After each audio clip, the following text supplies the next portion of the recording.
4 personnes qui disparaissent en même temps, selon une source sécuritaire, cela laisse penser à un enlèvement. Le ministère de Développement et de l'Économie numérique et des Postes a été informé vendredi 22 novembre de la disparition d'une équipe composée d'un expatrié et de 3 Burkinabés prestataires sur l'axe Ouo-Sidiradougou dans la région des Cascades. Le véhicule de type pick-up qui les transportait a été découvert, les portières ouvertes, sans ses occupants qui demeurent injoignables. D'après la même source, les autorités en charge de la sécurité ont été saisies et les recherches sont en cours. En effet, la première tranche de réalisation du parc Bonne, qui vise à installer la fibre optique sur l'ensemble du Burkina Faso pour le connecter au reste du monde, a été attribuée à la société chinoise Huawei. Il faut dire que de nombreuses prises d'otages ont eu lieu ces dernières années au Burkina Faso, confronté depuis 2015 à des attaques djihadistes de plus en plus fréquentes et meurtrières. Les forces armées n'ont pas la capacité d'enrayer les attaques attribuées au groupe djihadiste Ansarul Islam, au groupe de soutien à l'islam et aux musulmans et à d'autres groupuscules. Longtemps préservé, l'Ouest a été touché à au moins 2 reprises par des attaques ces derniers mois.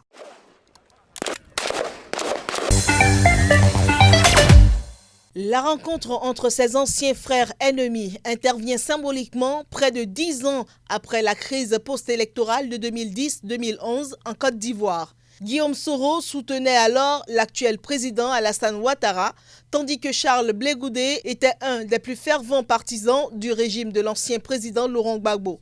Placé sous le régime de la recherche de la paix, cette rencontre de retrouvailles entre 2 camarades de lutte de longue date a été l'occasion de longs et fructueux échanges empreints de vérité sur la situation sociopolitique nationale, indique le communiqué qui contient des photos de la rencontre.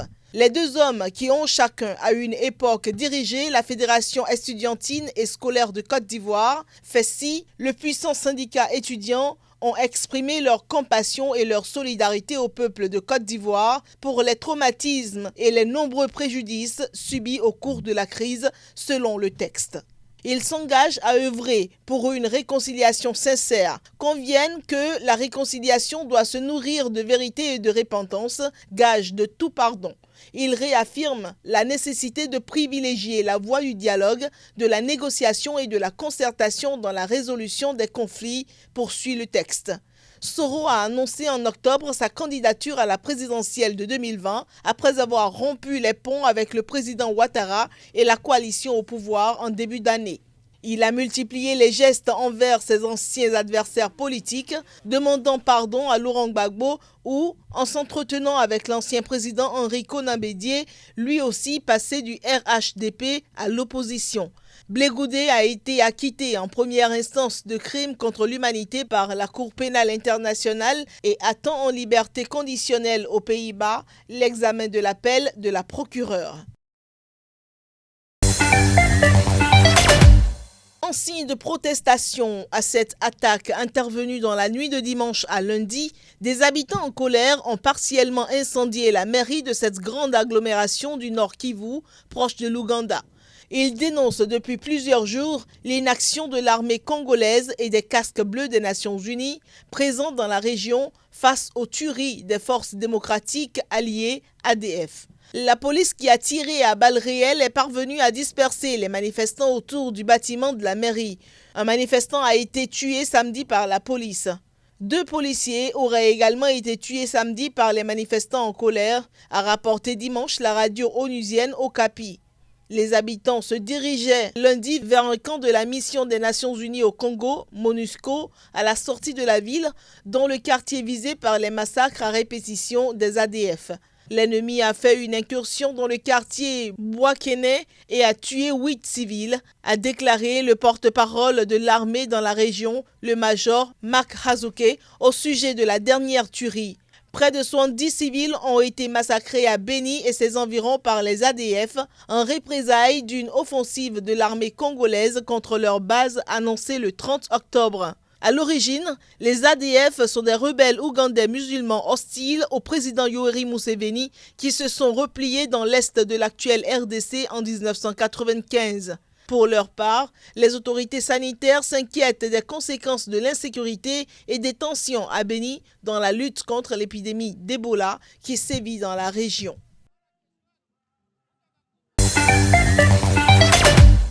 Ike Ngouoni, le porte-parole de la présidence gabonaise, est détenu depuis jeudi dernier sans aucun motif exposé. C'est ce qu'a affirmé son avocat Agnès Kevin Nzigou, qui représente une dizaine d'autres personnes arrêtées. Ces dernières sont selon lui toutes interrogées sur le financement de la tournée républicaine menée il y a quelques mois par Brice Lacruche Alianga, alors directeur de cabinet de la présidence. Ce dernier avait sillonné le Gabon durant l'été, multipliant les réunions politiques où il s'exprimait au nom du président Ali Bongo, affaibli par un accident vasculaire cérébral en octobre 2018. Des observateurs avaient alors estimé que le directeur de cabinet avait pris l'ascendant dans le jeu politique gabonais. Mais les cartes du pouvoir ont été soudainement rebattues le 7 novembre dernier, quand il avait été écarté de la présidence pour être nommé au poste de ministre chargé du suivi de la stratégie des investissements humains et des objectifs de développement durable. C'est après cette mise à l'écart que les arrestations se sont multipliées. Pour Boris Rosenthal, avocat français qui défend également Ike Ngouoni, il y a une vendetta politique. En réponse, le Premier ministre gabonais a affirmé ce lundi sur Twitter que la vague d'interpellations en cours n'est ni une chasse aux sorcières ni un règlement de compte. De son côté, Brice Lacruche Alianga n'a pas été directement mis en cause. Depuis l'arrestation d'Ike Ngouoni, la présidence gabonaise est particulièrement silencieuse. Mais vendredi dernier, lors d'un conseil extraordinaire de la magistrature, le président a affirmé la nécessité d'intensifier la lutte contre la corruption. Venus des 4 coins du monde, les participants à la conférence d'Abidjan sur la politique foncière en Afrique vont approfondir leur engagement et renforcer leurs capacités pour l'élaboration, la mise en œuvre et le suivi des politiques foncières en Afrique. C'est aussi l'occasion d'un dialogue politique franc entre les décideurs sur les options de lutte contre la corruption. En choisissant le thème du foncier et de la corruption, la Banque africaine de développement met en exergue sa connaissance du terrain africain et des enjeux majeurs de notre continent. On ne saurait insister sur l'importance que revêt la problématique foncière dans les États africains et donc sur l'absolue pertinence de ce colloque.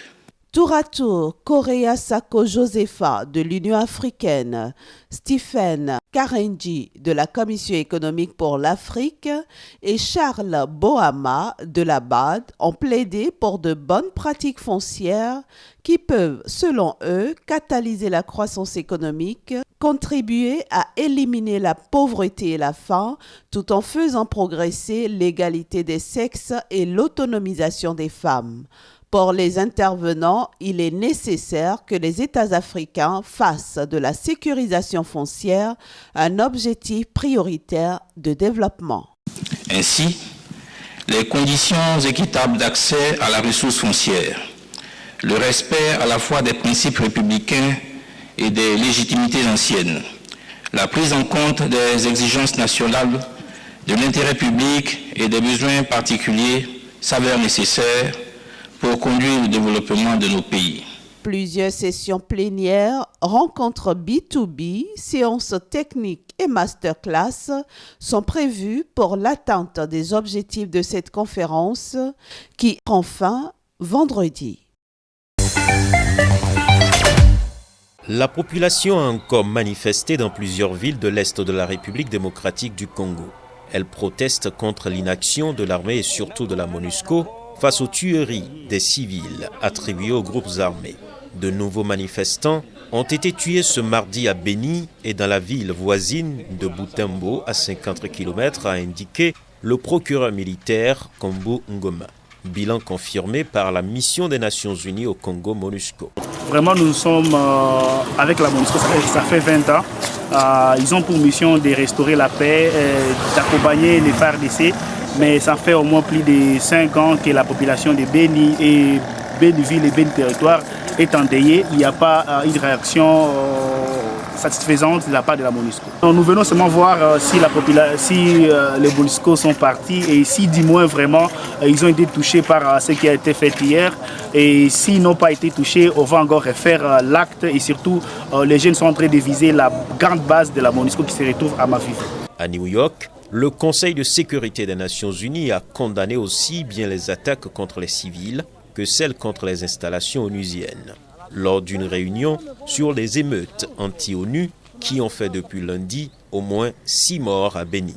Les casques bleus ont mandat de protéger la population, a rappelé le Conseil de sécurité qui doit renouveler le mandat de la MONUSCO d'ici à la fin du mois de décembre.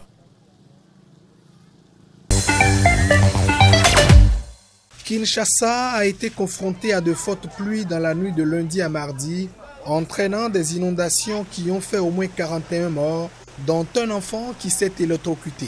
La commune de Lemba, où les décharges d'immondices se sont écoulées sur plusieurs habitations, a été particulièrement touchée.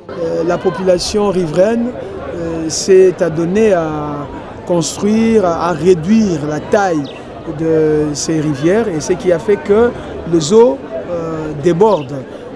Donc la principale raison, à mon sens, ce sont les constructions anarchiques et aussi les constructions faites sur de caniveaux et les collecteurs.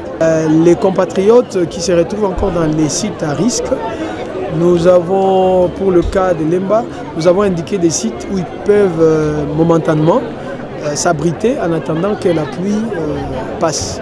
En cette saison des pluies, des milliers de personnes ont été sinistrées par les inondations depuis fin octobre dans les provinces du nord-ouest arrosées par le fleuve Congo ou son affluent, la rivière Ubangi. À l'appel du Front citoyen Togo Debout qui rassemble de nombreuses organisations de la société civile togolaise, plusieurs centaines de partisans de l'opposition ont manifesté à Lomé pour demander davantage de transparence dans le processus électoral avant la présidentielle prévue début 2020. Le Front demande également la proclamation des résultats par bureau de vote après le scrutin. Les manifestants ont sillonné les rues de Lomé scandant des slogans hostiles au pouvoir. Le 13 novembre dernier, plusieurs partisans d'opposition et des responsables de la société civile, dont les évêques du Togo, ont demandé la suspension du processus électoral et l'ouverture d'un dialogue avec le pouvoir pour permettre la recomposition de la Cour constitutionnelle, l'établissement d'un fichier électoral fiable et le réaménagement de la CENI. Les évêques ont toutefois critiqué l'opposition togolaise, l'invitant à se départir des luttes mesquines et intéressés à travailler avec professionnalisme et civisme sur les grands sujets. Le président Faure Gnassingbé, au pouvoir depuis 2005 après avoir succédé à son père, devrait être candidat à un 4e mandat malgré de nombreux appels de l'opposition à la démission. Début mai, les députés togolais avaient voté une révision constitutionnelle qui permet non seulement au président Gnassingbé de se représenter en 2020 et en 2025, mais aussi de bénéficier d'une immunité à vie pour les actes posés pendant les mandats présidentiels. À noter que selon la Cour constitutionnelle, la présidentielle se tiendra au plus tôt le 19 février et au plus tard le 5 mars 2020 au Togo.